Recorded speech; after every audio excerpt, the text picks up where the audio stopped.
Welcome to the Business Real Talk podcast, where you'll learn straightforward and simple ways to scale your business, and we're keeping it real. I'm your host, Naza Javaria, an 18-year marketing expert and the founder of Next Level Up CEO and the Easy Yes Method. I'm also a wife, a mom of three, and a real talk strategist. On the Business Real Talk podcast, we'll dive into how you can disrupt your industry, create a pipeline of premium clients, and how to scale your revenue without scaling your time. If you're ready to dive straight into how you can use my Easy Yes Method, I want to invite you to check out my free mini-series that breaks down how you can replace all of your sales and marketing efforts with just one Netflix-inspired client acquisition system that turns cold leads into raving fans in 7 days. Go check it out at easyesleads.com. I want you to leave this podcast with business strategies that are straightforward and timeless. So let's get real.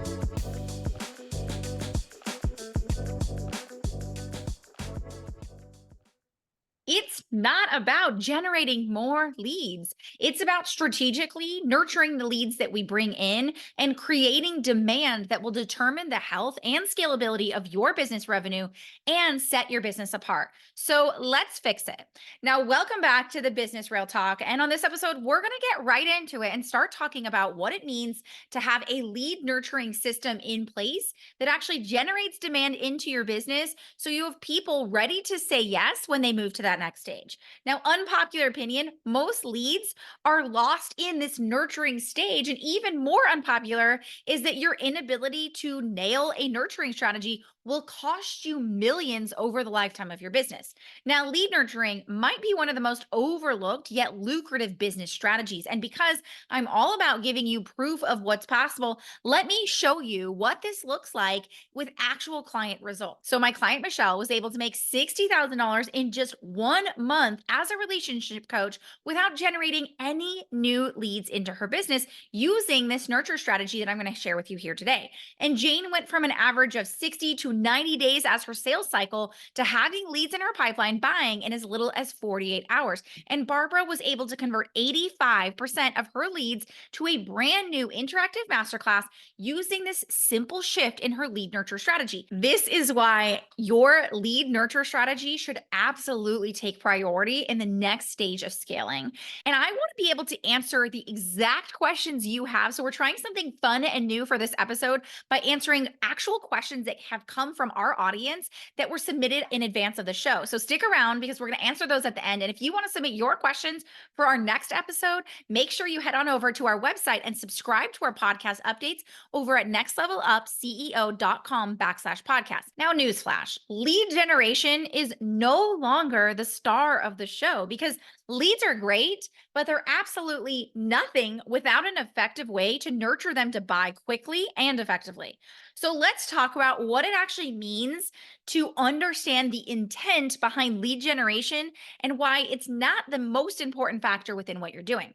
Now, the intent that you bring people into your pipeline, AKA your lead generation process, is vastly going to shift the way that you're actually able to convert those leads. You need to understand the concept between lead generation and creating demand. And a great way to illustrate this is if you've ever been on vacation somewhere beautiful, like Hawaii or the beach in San Diego or sunny Florida, and someone walks up to you and offers you this unheard of opportunity, like free tickets to Disney World or a 3-night stay at a 5-star resort, and they say it's completely free. Hands up if you've ever experienced that. Now, I was 10 the first time I was walking through a hotel lobby in Florida with my dad when a well-dressed man told my dad that he could get us 5 tickets to Disney World for absolutely free. Now, my dad stopped in his tracks and he asked how. And the man mentioned that all he had to do was attend a 45-minute presentation, and at the end, he'd get his tickets, his free tickets. So he dragged all of us to that boring presentation, and you guessed it, it was a timeshare presentation that we begrudgingly had to sit through at the end to get those 5 free tickets, only to find out that we had to come back again tomorrow to not be charged for them. Now, what I want you to understand is that's a perfect example of setting someone up with the wrong intent in order to get an outcome that we desire. Your intent will absolutely directly impact the outcome that you want to get because the intent we use to bring people in will largely play a role on how we nurture and whether or not that person ends up converting into a client. In the example that I used about the timeshare presentation, they brought us in under the intent of getting a free ticket. We had absolutely no intent to buy because we wanted one thing and one thing only. I see this happen so often in the business world, and you might cringe because you think to yourself, oh my gosh, I don't want to be a timeshare salesman. But maybe you've learned tactics and strategies that forced you to try and bring people under one context of, hey, I'm just going to give you tons of free value.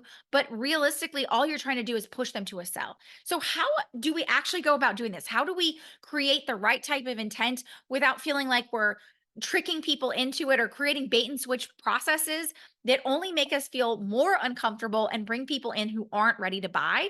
Now, what we want to be able to understand is the difference in the types of intent of what we're bringing in. So, oftentimes we see sales and marketing as different entities. And what I want you to realize is that oftentimes when we learn marketing, we've been taught to create intent to consume. So, we're asking people to come into your world simply to get a free ride and gather free information. Now, this at its core isn't necessarily wrong because you're creating interest and intrigue, and that is the goal of marketing. But the problem is if we're bringing people in under the impression that all they're there for is to DIY their way to success, then we're absolutely going to be stuck with the wrong type of people in our audience and feeling really frustrated in order to get there. Versus when we create sales intent from day one, then we're setting people up to come into knowing that they want to work with you and that they want to pay someone to solve their problem. So let me share some examples with you with real life situations that have happened to my clients so you can see firsthand what this actually looks like. Now, recently I had a client who was in my Growth Bridge program, and she came to me saying that she couldn't figure out why so many people seemed interested, but then they got on a call with her and ended up ghosting her after. Now, originally, she was trying to figure out how she could perfect her sales call. And this is such a common thing I see so often is that we are forced to fix the wrong problem because we're only looking at what's happening in that direct situation. So in her case, she thought people were super interested, but when they got on that sales call, and even then when they seemed interested, they were ghosting her afterwards, and she couldn't understand what the problem was with her actual sales process. And I see it all the time where people are agonizing over fixing the wrong thing because they struggle to see where that intent was missed in the process. So in her case, her call strategy was impeccable. We did a review, we looked at what that process looked like, and it wasn't actually in the sales call that had led her to being ghosted after the person had shown interest. Now, what most people skip is actually identifying the entire intent timeline. So, what we did is we reviewed her entire intent timeline from the time somebody gets introduced to her all the way to what we actually did to move them to book a call. So, in her case, we reviewed the DMs and the conversation that was happening that led to that call booking. And instantly, I could spot that the problem was that her DM strategy, and more specifically, how she had positioned her call itself, was getting people on the call with the wrong intent, and therefore they weren't ready to purchase. See, what she was doing was she was positioning that call as a free coaching session, which meant that those people who were getting on the call with her were not coming on with sales or buying intent. This is what I call an intent disconnect, and it can show up in a multitude of ways. But this example was specifically when we're looking at why her conversions weren't happening on the call itself. So, a great example of this is if you right now you're getting interested people from your marketing content, but you're struggling to move them from that initial interest into booking a call. Now, your initial thought may be that the problem was your DM strategy. Like maybe you struggled in that DM strategy to get them to book a call, and that was the problem. But the reality is that it most likely could have come from your marketing strategy and how that intent was actually positioned in your marketing content. Because again, I want you to understand there's an intent timeline. It doesn't just happen in one singular piece, it's a different checkpoints, different processes within that that set that intent every step of the way. So an example of this might be that you've created a perfect piece of content that's built massive intent, and maybe you've gotten people interested. The problem was your call to action, and that it simply stated to people that you'll give them a free training to solve their problem, and it set them up with this intent to consume, not to book a call with you. So again, what this looks like is people who do appointment setting who are just trying to get as many people as possible in hopes of that's just going to convert into a booked call if I can push them enough. And again, the problem becomes that we set those people up with the wrong intent from the very beginning. So it what's so important and one of the biggest things we do with our clients is actually look at the complete intent timeline so that we can actually diagnose where there's an intent disconnect. So you need to be able to look at your process in the complete marketing and client acquisition process and ask yourself, where is that break in my process? So, a quick way to understand this is marketing is what's going to trigger and create intent. This is what's going to get people interested, saying, yes, I want to learn more. That's what's going to set the tone for getting more people into that next stage. Nurturing is what's going to create demand, and sales conversations are what's going to convert that demand into paying clients. Each of them are completely important, but require a different strategy based on each of those pieces of the puzzle. So today we're talking about how to actually leverage that nurturing process so that you can create demand where people are ready to make purchasing and buying decisions. So your natural next question might be, okay, Nas, this is great and all, but how do I actually leverage that into turning that intent to nurture my leads and get them to buy? So let's get into it. We've already established that intent determines the strategy. So if we want to set up sales intent from the very first introduction to you, then we need to be able to acknowledge that the way that we market is going to be based on someone's level of intent and that their level of intent shifts the strategy. That might sound confusing, but it's not. Let me explain. If your goal is to get your leads to buy faster and more frequently, your nurture strategy needs to take this into consideration. And a great way for you to understand this is that there are different levels of intent within your audience. I'm not going to break that down on today's episode, but if you missed the episode where we break down all three levels of intent and what those different buying behaviors look like, head on over to episode number 43, where I break down in detail the different levels of buying intent and how those behaviors really get shifted. Now, in general, you're going to hear me talk a lot about the power of marketing to high intent leads. And it's true, high intent leads are the dream and the creme de la creme of leads. But the reality is, you'd be leaving millions of dollars on the table if you don't actually understand how to layer your strategy with supporting mid intent leads. So, I, at no given point in our process, foster to or cater to low intent leads because it's a completely different strategy and their buying behavior actually requires a really long timeline and oftentimes doesn't lead to sales directly. So in this case, again, everything that we do and everything I teach inside the EasyS method is specifically focused on speaking to our high intent and our mid intent leads. So how do we actually go about supporting these both different levels of intent within your lead nurturing strategy? I want you to think of it like a highway.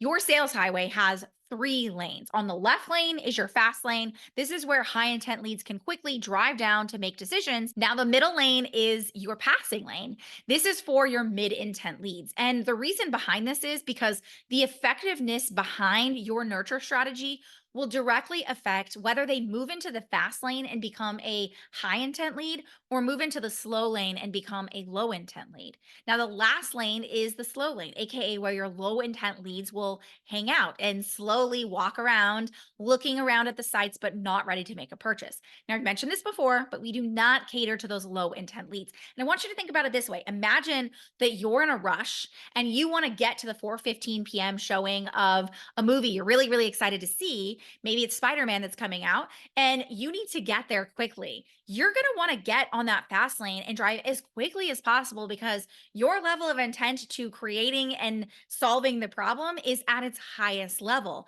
Now, instead, let's say you've got an hour to kill before the showing starts and you're not even really that excited to see the movie. You're not sure. You kind of think it sounds good, but you also are wondering if maybe you should just stop by the Mexican restaurant and have a really delicious meal. Your level of intent is at a mid level, meaning you're going to operate differently. You're going to go slowly. You may not even take the freeway. You might just kind of hang out and take the back streets and take things slow. You need to understand those different levels of intent are absolutely going to affect the way we market and nurture our leads specifically. So your high intent leads need brevity. They don't want to sit through dozens of emails in your nurture sequence to decide they want to work with you. They want to read a piece of content you posted on LinkedIn and navigate to your page through your bingeable sales system, book a call, be ready to buy by the time you wake up tomorrow. And they want this very self led buying process versus your mid intent lead might read a piece of content you posted in a LinkedIn group and they navigate to your page and they read dozens of pieces of your content on that page itself. They navigate to your podcast, they listen to a few of those, they read through your emails, maybe they purchase your upcoming interactive workshop, they send you a DM to ask some questions, so on and so on. The difference between the two is their need for a different nurture process. Now, I want to ask you this question.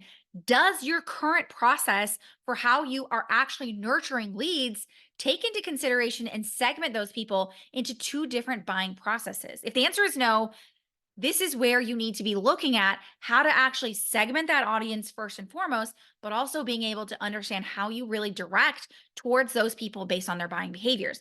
Now, I'm going to take into consideration that maybe you do have a high intent process, something that makes it really quick and easy, an on demand process. Someone can come into your world without ever having a conversation with you and instantly make a decision that they want to move to the next step with you, whether that's booking a call or making a purchase. Now, on the other side, most of us have a ton of mid intent leads who aren't actually moving over that threshold and saying yes. So mid intent leads make decisions completely differently. And the biggest thing I want you to take into consideration when trying to nurture them is that they generally are kinesthetic learners. So a kinesthetic learner is someone who does tactile learning that requires them to manipulate or touch the material in order to learn. So what that means is in order for them to pass from a mid intent lead and into a high intent lead, they need to touch and feel and experience what you're actually doing in order to actively and confidently make a decision. So that means they're going to need to read a piece of content, then watch a video, listen to a podcast, have a DM conversation, or be a part of an interactive event with you in order to hear, see, touch, and experience before they can move forward. Now, this doesn't mean that we just throw them out into the world and hope that they get to that response. We actually need to set up and create a pathway, a treasure map of sorts, where they can read, see, hear, and experience your genius, and it satisfies their individualized decision psychology, allowing them to make swift decisions. This is why we teach a multidimensional buying ecosystem that approaches individual buying triggers through a kinesthetic process. So, what I mean by this is when people come into our world, we are automatically segmenting them into high intent and mid intent leads, understanding and acknowledging they make decisions differently. So, when someone comes in and they watch or listen our bingeable sales system, then when we segment them, we're able to determine whether or not they're high intent or mid intent. Based on that, now we're putting them into a system for our mid intent leads to further make that decision through a multi-dimensional approach. So we give them email content layered with podcast audios, layered with DM conversations, and giving them the opportunity to jump into a interactive workshop or some other opportunity to feel firsthand what it's like to work with us. This is done absolutely on purpose because we acknowledge and understand that our mid intent leads are more kinesthetic learners. So, again, an example might be they come into our bingeable sales system, they get segmented into an audience of mid intent leads. They read some of our content via email and social media that's specifically speaking to different trigger points that I'm not covering here today. Then they move into a DM conversation with us. They listen to that podcast episode or join into an interactive workshop, and then they're moved into that next step where they can now make a buying decision.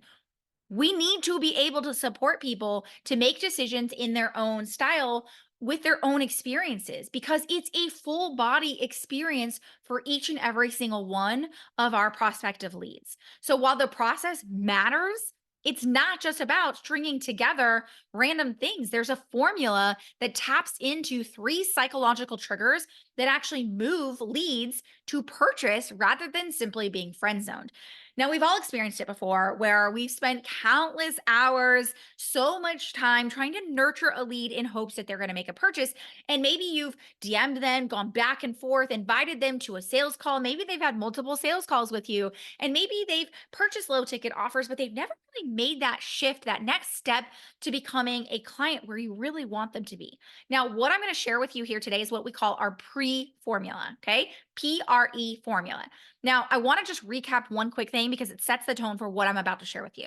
Now, again, as a reminder, marketing is meant to trigger intent. This is what's going to determine whether or not you're bringing people in with the highest level of intent at the beginning of the process. So remember, I tapped this into you at the very beginning, sharing with you that it's really important for us to really acknowledge that we're bringing people in with the right intent from the very beginning because there are different trigger points for that intent throughout the process.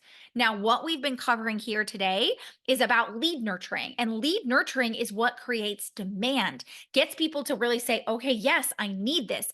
So while marketing is going to get them into that interest zone, feeling like this sounds exciting, I like this idea, nurturing is what's actually going to create demand and saying, I want this solution. Okay. And a sales conversation is going to convert that demand into actual buying power. Our goal with the pre formula is to create demand, AKA people moving into the next step of booking a call or getting into sales conversations with buying intent. Okay. So, this is my proven formula that nurtures leads and creates demand by tapping into three key psychological factors. Now, P stands for proof. R stands for relationships and E stands for experience. Notice that these are all things that we've maybe touched on and discussed throughout this process. Now, proof is simple. They need to be able to prove to themselves that this process is going to work for them specifically.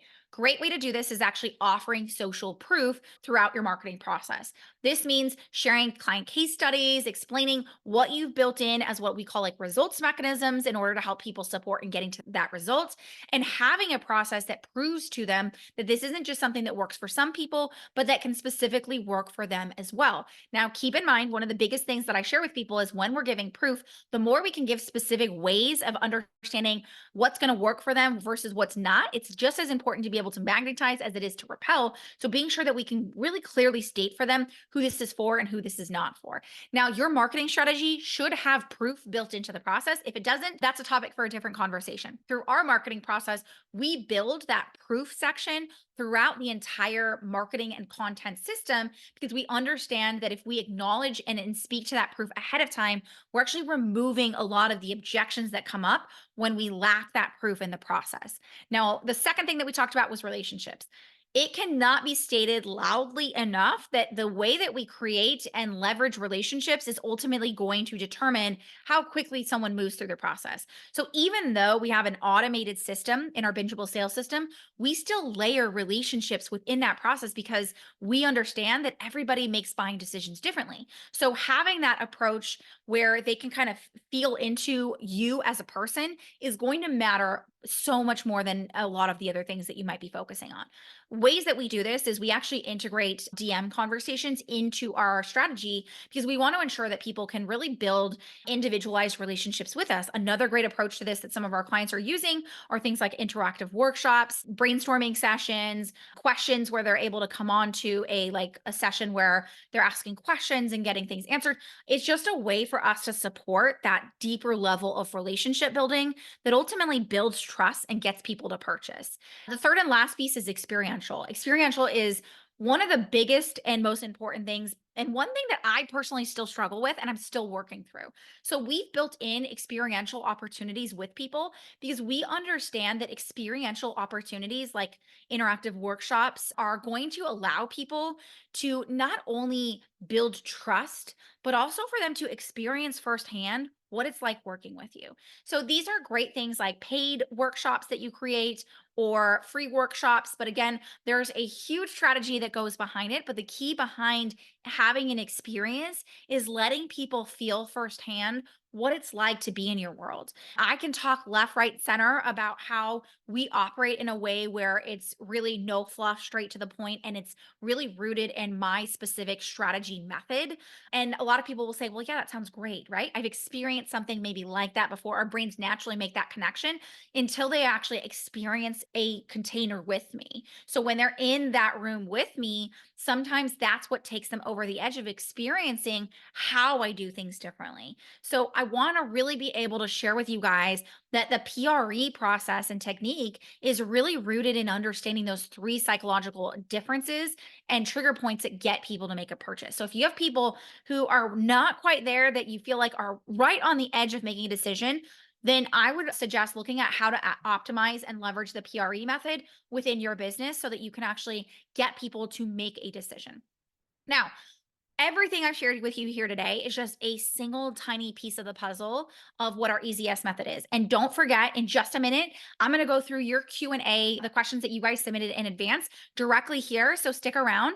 But what I want to share with you is why we're so crazy about the EZS method is because we're looking at the holistic strategy of what it takes to not only bring in clients, but retain those clients and create a successful and sustainable and profitable business.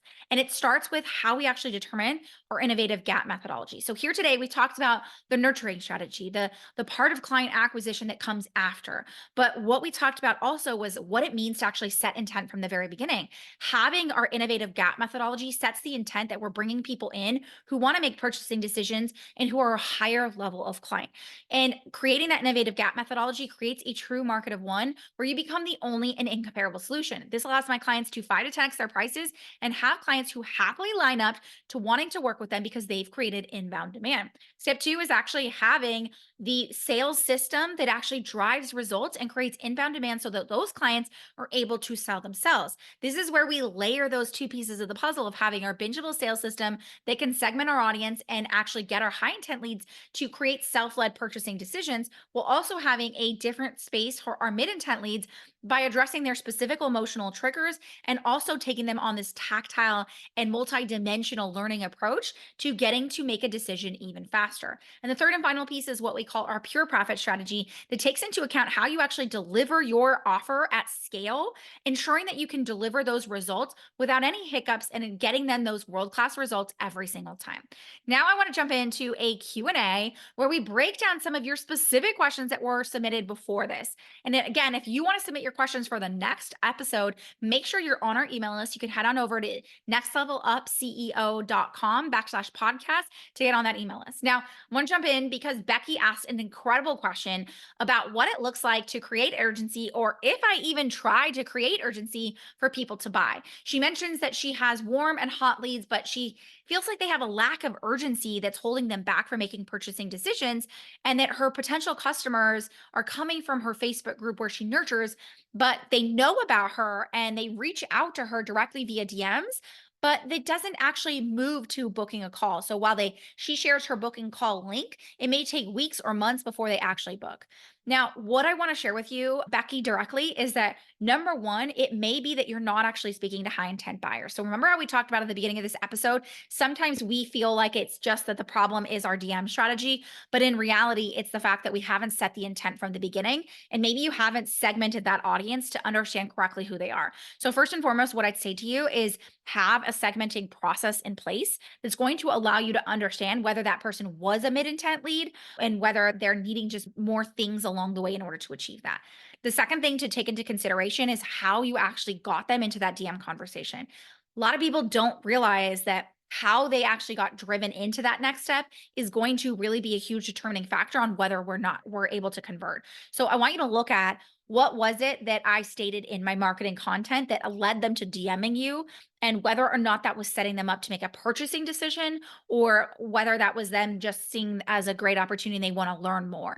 I call the learn more people the people who need more information. And what that's a sign of is actually a marketing problem and not a sales problem. So if you're finding that people are getting into DM conversations and they're not quite ready to take the next step to book a call, most likely what's happening is they're not getting enough of the information they need to feel like they're ready to make a purchasing decision. So we're going to evaluate that inside of our marketing content and ensure that we've actually approached their specific desires and explained to them how your process works. So by the time that they're reaching out to you, they're doing so with a buying intention. The next question comes from Erica, who asks, what do you do with people that you've been nurturing for 2 or 3 years now and you feel like you're in the friend zone? How do you shift the conversation from support to sales? And this is such a great question because getting friend zoned is really frustrating when you've poured yourself into somebody, feel like you've given them so much information and they're just not making buying decisions.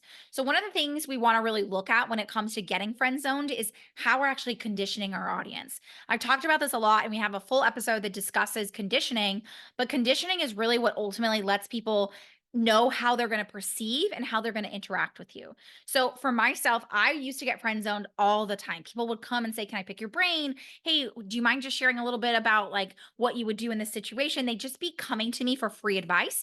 And as frustrating as that was, I had to take a hard look at my process and ask myself, am I setting them up to treat me in this way? Am I allowing them to see me as a free resource where they don't need to pay me in order to get the support they need? And if so, what am I doing? And this is a delicate balance because we don't want to feel like we're transactional and only supporting people if they pay us, but we also want to set expectations. So, really knowing and looking at how you're conditioning your audience is going to set the tone for how people really are deciding to work with you. Now, I've never really had people who are sitting in my world for 2 to 3 years.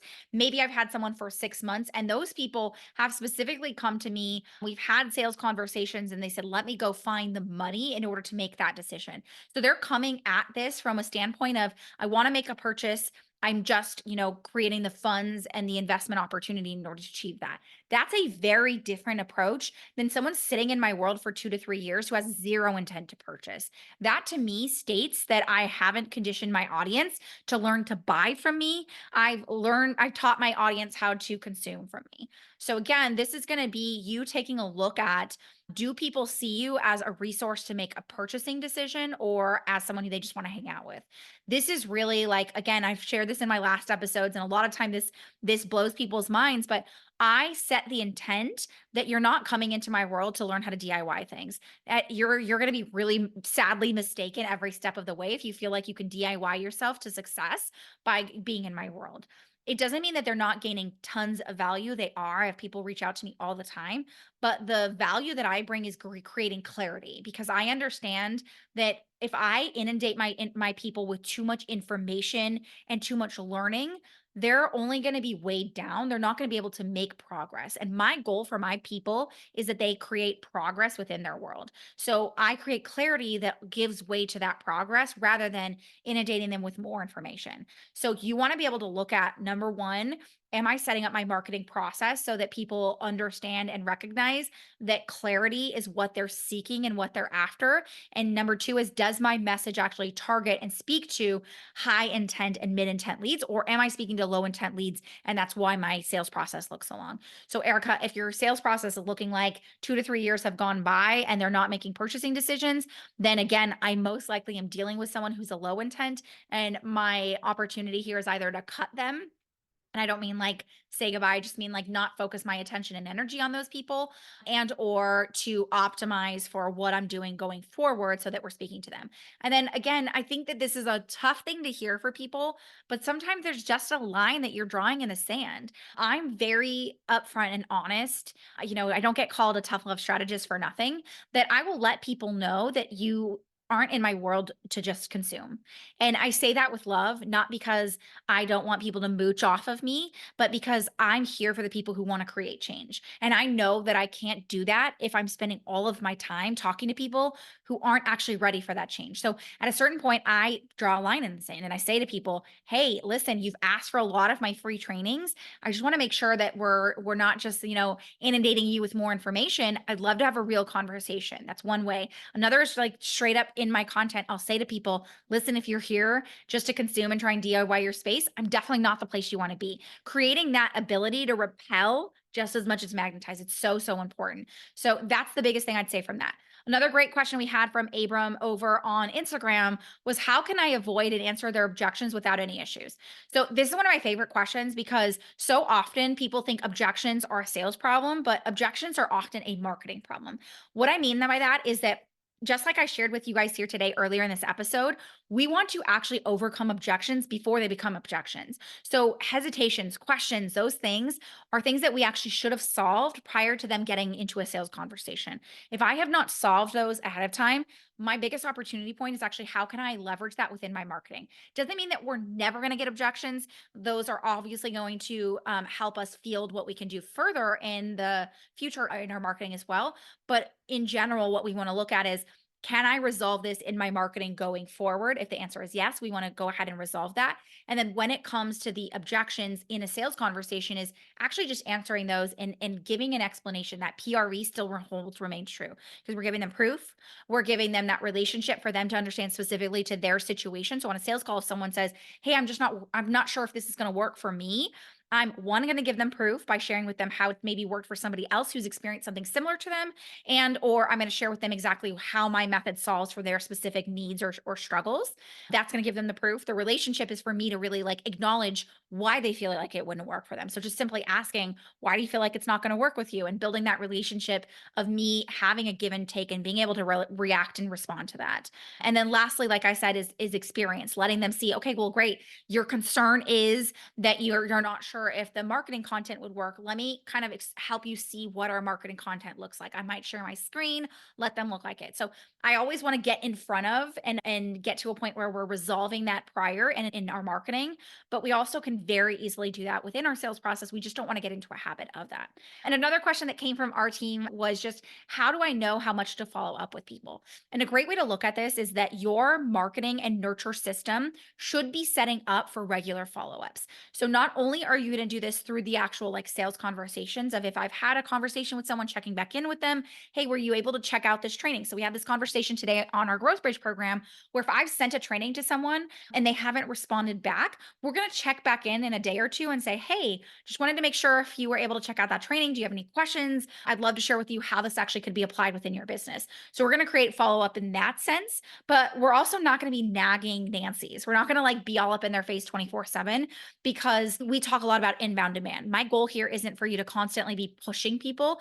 It's that you're actually creating that inbound, that magnetism through your marketing process. Why we talk about the marketing process so much is that our inbound system is actually built so that it's consistently creating touch points and follow-ups through the differing and varying ways that we support people's individualized triggers. So again, it's built into our marketing system so that we have those follow-ups, but then we're also looking at, did I deliver something to somebody? And then what is it that I need to do to move that to the next stage? So looking at intent, looking at what we're actually driving, and then creating those checkpoints along the way, but leaving that door. So you can't just deliver a training and not say, hey, I'm going to check back in with you, or not try to move that conversation and wonder why it's not actually converting if you didn't set that intent from the get go. So setting the intent throughout that process becomes so important.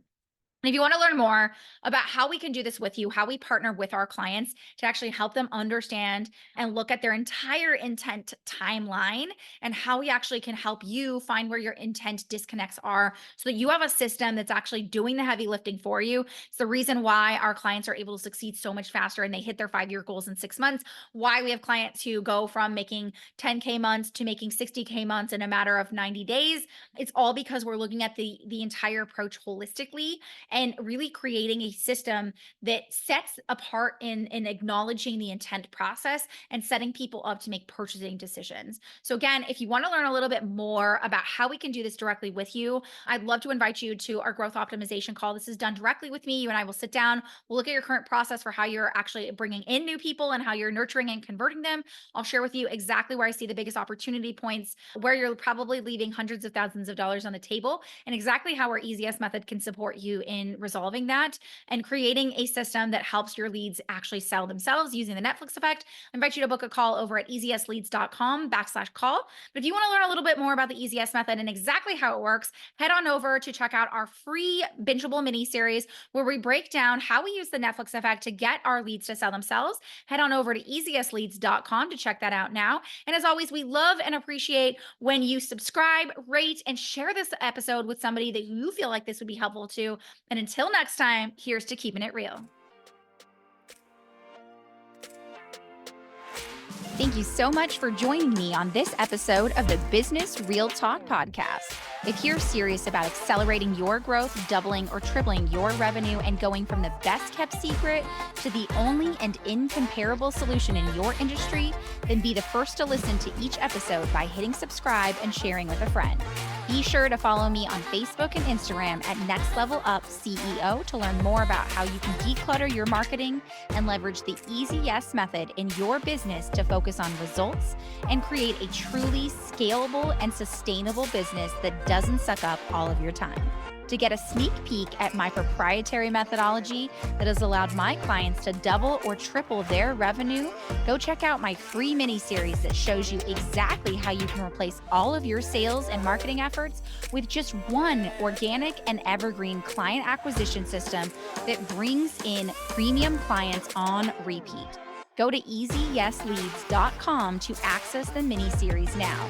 And as always, stay tuned for next week's episode on the Business Real Talk. Until then, keep it real.